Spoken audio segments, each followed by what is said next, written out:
might even one-shot. It did. Welcome back to ExtraHolidayGames. I'm ExtraHoliday, and we're still not done in Dhaka, apparently. It's a level 28 mission here. The bandits were making trouble again, so I hurried back to Dhaka. When I disembarked my ship, someone called out to me. Okay. Maharshi informed me that bandits had once again begun harrying merchants near Dhaka, and I returned to help at his request. As soon as I had stepped ashore, a veiled woman tugged at my sleeve. It was Lila. Pleasure to see you again. Come with me. She led me to an empty alley and began speaking in a hushed voice. I knew that Maharshi would send you for you soon. You're here to drive away the bandits again, right? I have nothing to do with them anymore. One of my old allies hired new men, you see. Apparently our old methods were not satisfactory enough. I asked if she felt any loyalty to her past companions, and she sniffed in disdain. Whatever I owed them was paid in full by my silence when you had me at your mercy. Stealing from fat old merchants is a nice bit of sport, but robbing the poor, let alone killing them for no reason, is not something I'd like to take part in. It's just bad business. Do you believe me? I nodded, and the eyes peering from behind the veil briefly widened. Aye, you're quite decisive. Listen, I'll only say this once. This former colleague is about to make the transaction of a lifetime. Everything is at stake. The goods will be coming through tomorrow. If they go missing, then there will be no more funds for banditry. I think I see what's going on here. I held my breath, waiting in silence with Lila's minions at the bottom of a boat near the sandbar. Once we heard the sound of wagon wheels, we swiftly rowed for the shore. A cry of surprise sounded from our quarry, and I spotted a merchant leap up next to the driver. That must be Lila's old friend. There weren't many guards. They had little reason to believe they would be attacked today, after all. Come on, surrender now if you don't want to get hurt. Otherwise, I'll send Holiday after you. Something tells me we might be on the wrong side of the law this time. Yeah. I don't trust her. I don't know why I should trust her. 2 bars of soul gauge. Oh, okay. I'll take it. Oh, I was gonna use it, but this guy didn't want to let me.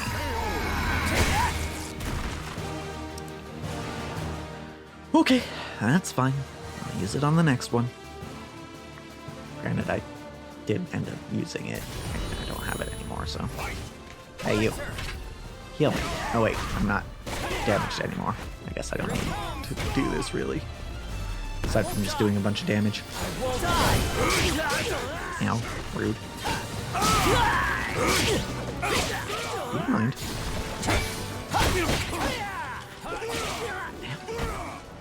Okay. Nice. Good job. You did it. Very good.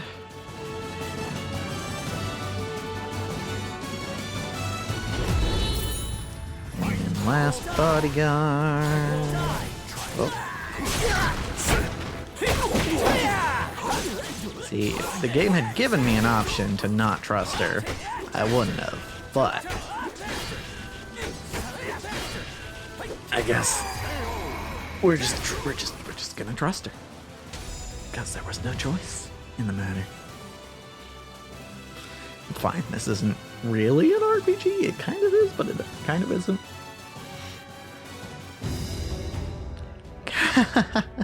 Did you see the look on that idiot's face when he beat all those guards and realized he'd lose everything?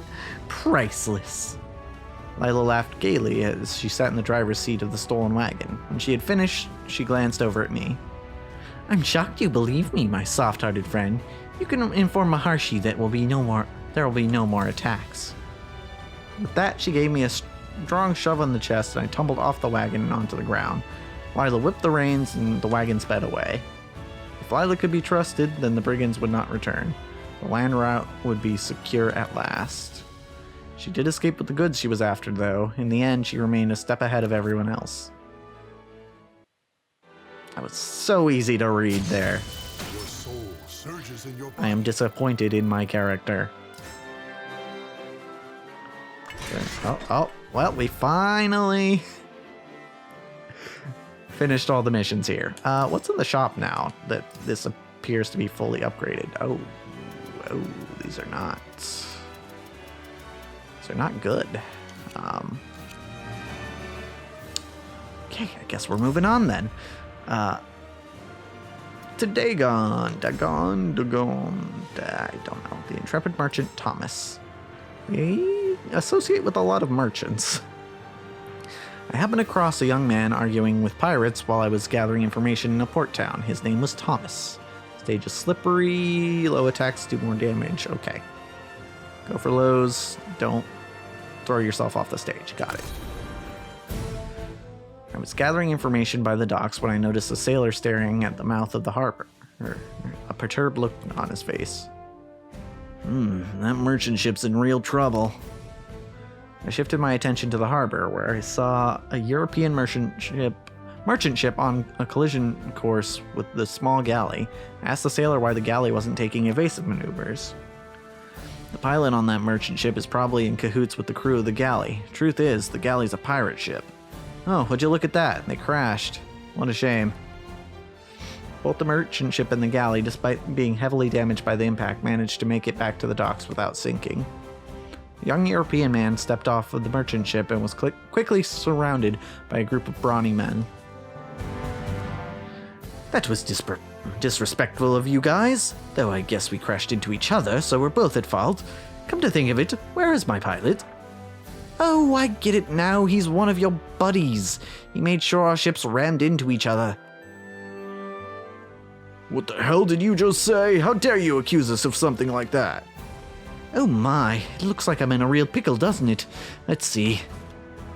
The young merchant surveyed his surroundings before fixing his gaze on me. Hey, you there! Would you mind giving me a hand? The pirates turned angry faces in my direction.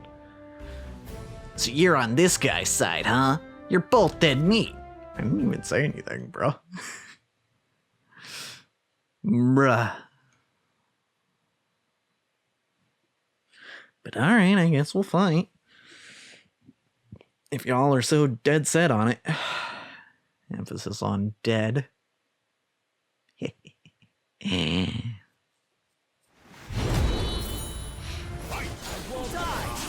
Ow. Ow.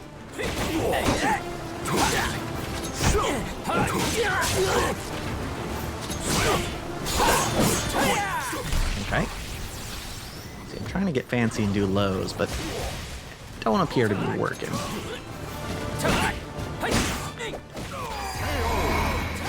Maybe I should just stick to my usual strats. 'Cause I'm doing enough damage anyway.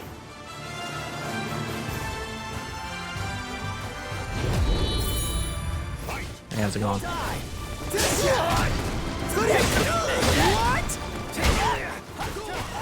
Yeah, that's a little bit easier. Just a hair.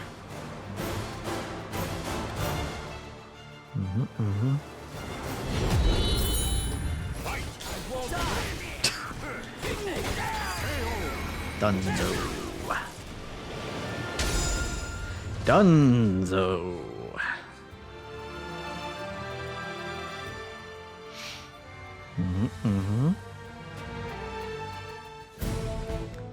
Oh my, you're quite strong, aren't you? Thanks for the help. The name's Thomas. I'm a merchant from the Netherlands who's scouring the world for hitherto unseen treasures. I guess the British accent isn't super appropriate, but oh well. The Netherlands, a rising power whose ships can be seen all across the 7 seas.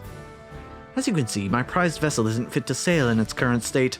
Worse, I'm in no position to pay for the repairs. Would you be able to help me out? Of course, I'll reward you later and make the investment worthwhile. What do you say? The young man had a cheerful haughtiness to him, and he was brimming with a strange yet enticing charm. Sure. It ain't that much. Thank you kindly, friend. I'll head straight to a notary and get them to issue a promissory note right away. He didn't seem like an untrustworthy fellow, so I told him there was no need for a promissory note. After a brief, friendly conversation, we parted ways. I'm well known for being a man of my word, so rest assured that you'll see a nice return on your investment. Okay. As long as you don't put it into crypto, then we're good. Alright. So, next spot. Youngwang. Haven't been there in a while. 5 Rings. Jihan. The Intrepid Merchant. Thomas. Oh, Thomas is here too. Alrighty, let's see what Thomas is up to. Thomas didn't seem like the brightest firework in the sky, so it hardly came as a surprise to learn that he had gotten into trouble again in the Ming Empire. Only kicks are effective. Okay. I hardly ever use kicks, but we'll try it. The Ming Empire was known far and wide as a center of trade. Once at the height of its wealth and power, it even built a grand fleet that sailed as far as Africa. However, the empire was now a shadow of its former glory. Its once bustling harbors now lay still and silent. Get your hands off of me! I haven't smuggled anything! I recognized that voice. It was that of Thomas the merchant. I am going to need to see some proof. If you could give me a little something to show me you mean well, then maybe I won't arrest you. Give you something? Ah, you want me to bribe you! Keep your voice down, you idiot! The guards bound Thomas and began to beat him with the butts of their spears. I had to stop them. Yep. Yep. They're being dicks. Gotta stop them. By kicking them repeatedly in various places on their body. Yes. Alright. I kick you. I kick. I kick. I kick. Didn't even need my staff. Get kicked, nerd.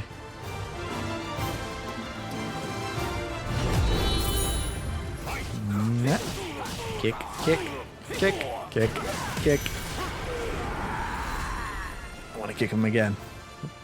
Let me kick him again.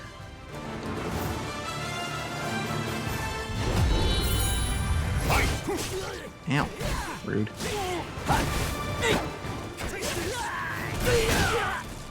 Oh, okay, sir. Got him. Kick, kick, kick. Easy peasy. Probably because I'm over level. But, you know, whatevs. Okay, if you defy me, then you defy the Ming Empire itself. What's all the commotion over here? Your Excellency, what are you doing here? Excuse me, good sir. These officers were just trying to get me to bribe them. You fools! My dear travelers, allow me to offer my deepest apologies for the trouble you've been caused. Oh, no need to apologize. This sort of thing happens all the time. Looks like you saved me again, friend. This is the perfect opportunity to pay you back for your help that fateful day. Just as I promised. I've got something real special here that you're bound to like. Thomas produced a small bundle and pressed it into my hands. Go on, take it. It's yours. You know, I actually could still use your help. Truth be told, I'm looking to get into the tea business, and the market's just taken a huge hit.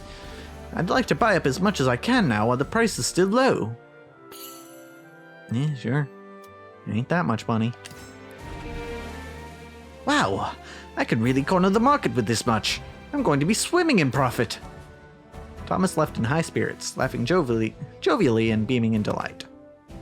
Okay. What did he give me, though?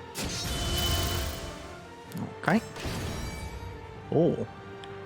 A lot of spices, basically. Wow. Okay. Time to do the 5 rings next time. Because, as for this episode, that's a wrap.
Guess there's nothing to do over in America.